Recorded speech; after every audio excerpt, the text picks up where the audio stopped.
Hello everyone, my name is Brenda. Hi, I'm Dina. And we are animal advocates here in Dumaguete. Recently, we have just set up our Facebook page and it's named Dumaguete Tales of Hope.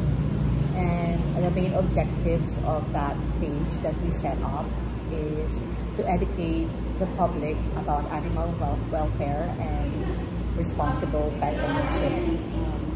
I have met Ate Dina way back in November 2024 on a volunteering program for stray animals, and from since then we've been working together helping out stray animals. We actually share 35 dogs between the two of us. And Ate Dina, you have been doing this for how many years now? 13 years already. Oh, 13 years. So she's really more experienced than me. So she has seen how animal welfare and responsible pet ownership is working here in Dumaguete. What can you say about that, Ate Dina? Mag-Bisaya ako siya. Okay, sige. Bisaya na lang. Okay, okay, mas daghan man makasabot Bisaya sa Dumaguete. Yeah. Bisaya yun. Sa ako ang pagpakaon more than 13 years already sa mga stray dogs. Ako na-obserbahan, daghan kaayod mga iro na layaw diri sa Dumaguete. Pero actually, hindi mo gina sila yun na totally mga layaw. Kadaghanan, anak na yung mga tag-iya. Pero kay napasagdaan ra sila, wala sila yung proper nga kanabang yung nga ginapakaon din sila everyday. So mo nang mo gawas din sila sa kadalanan to look for food, yeah. Taong pagkaon. So maunang makaingon ta nga stray sila kay wala man mangita mo gyud sila pagkaon sa gawas kay wala man sila ginapakaon sa no proper sa ilang mga tag-iya. So kasi neglect na po na nya ang uban pod mo alaga magani sila og mga iro kung gamay pa cute pa kaayo at timanunod sila naa sa ilahang bed pagani matulog pero ining kadako na mo na ginaabandonar na nila pasagdaan nila pag nagkasakit na when it gets sick or wala na dili na sila maatiman so munay lisod munay sakit sa mga dili man tanan dili man tanan pero kasagaran mo jud na may tabo. Yeah, and having a pet or a dog or cat is not just a 1 month, 2 months commitment. It's lifetime. 12 years. Dili ra 12 years kaya ang lifespan sa mga ilo is 10 to 15 years. Yes, can be. Yeah. So exactly. So this is why we want to put it or whatever we wanna share on our page is we have our own dogs that have been rescued. So our daily struggles, our daily activities, and the needs our needs for taking care of these stray animals. And second is our objective for setting up this page and me and Ate Dina working together is also to promote spay and neuter programs. To reduce stray animal population.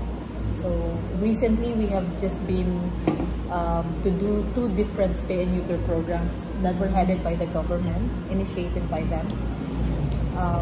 Also, it was a community work because other companies or establishments were also working together to do that caravan, no, Ate Dina?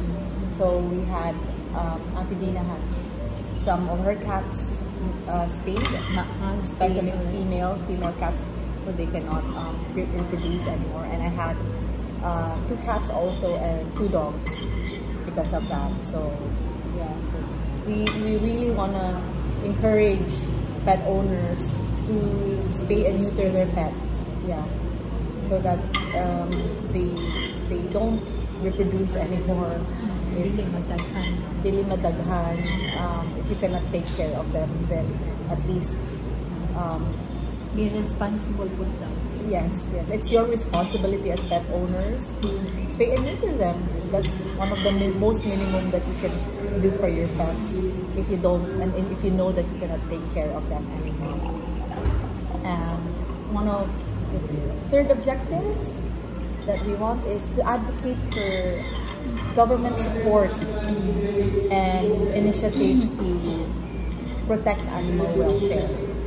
Really to advocate and ask the help of collaborate with the government to initiate programs such as raising awareness for animal welfare, because right now really it's not being observed.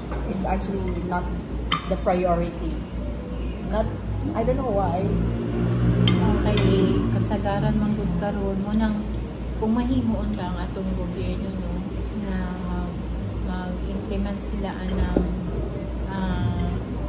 dakop sila, then ilang i-kwan kana ganing spay ug neuter dayon buhi ang ilang mga dogs, dili nila i-euthanasia kay dili baya lalimpod ingon nga kita mo as a dog lover or animal lover kung man gyud dili gyud lalim sa parte nato nga makita nato ang ilang kahintanas kadalanan nga naningkamot ra pud taon na sila pangitag pagkaon, then dagpon ra sila, then ibutang sila sa cage dayon abo sa after 3 days euthanasia sila, so sakit kayo.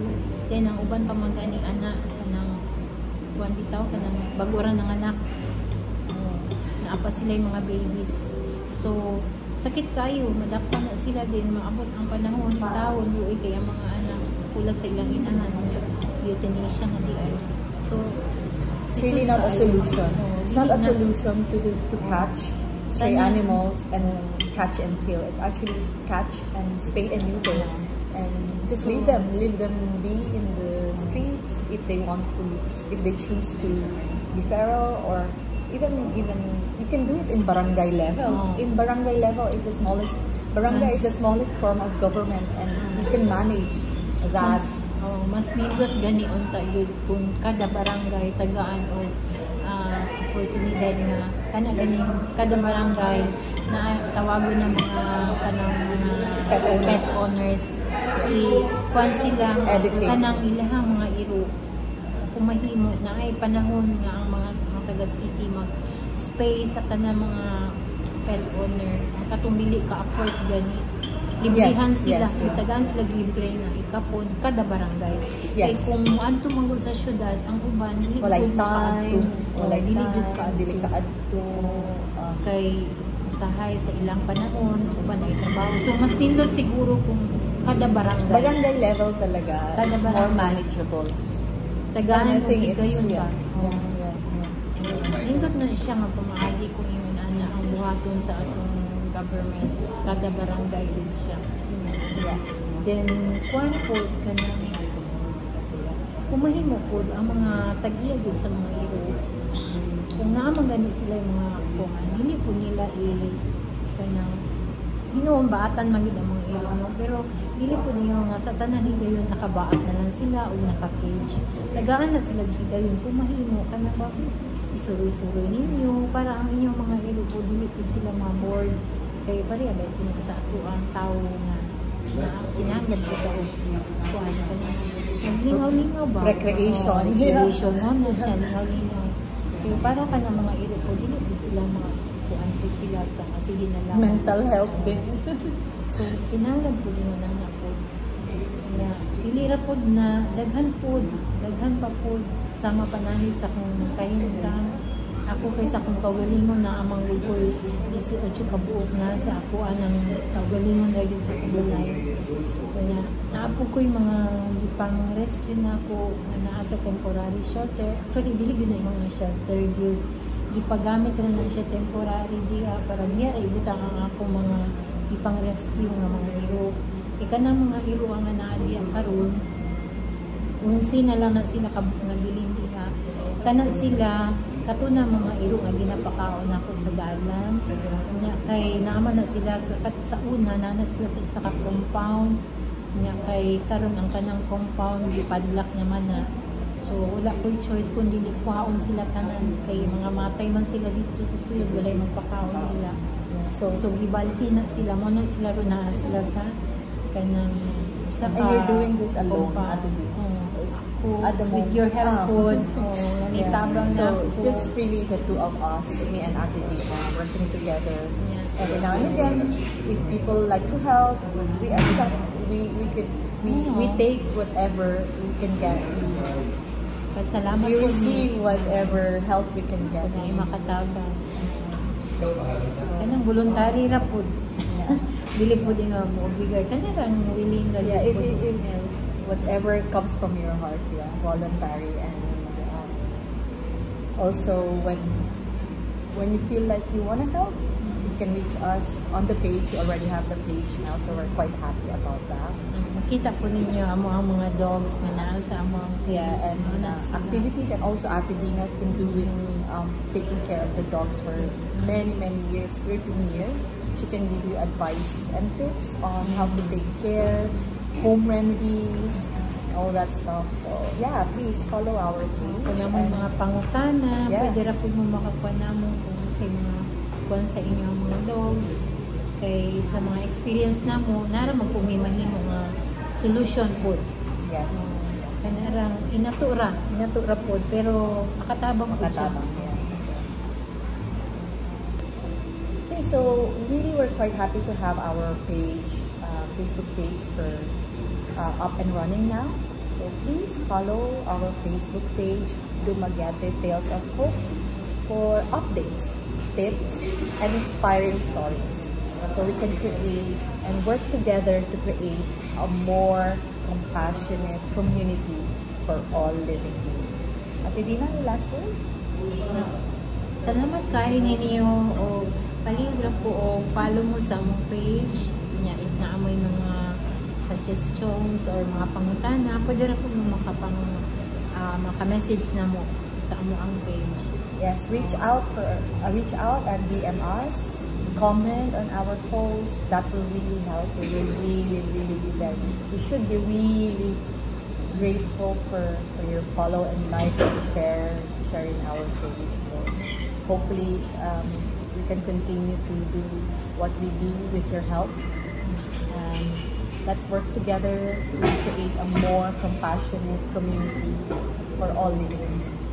Thank you so much. Thank you. Bye-bye.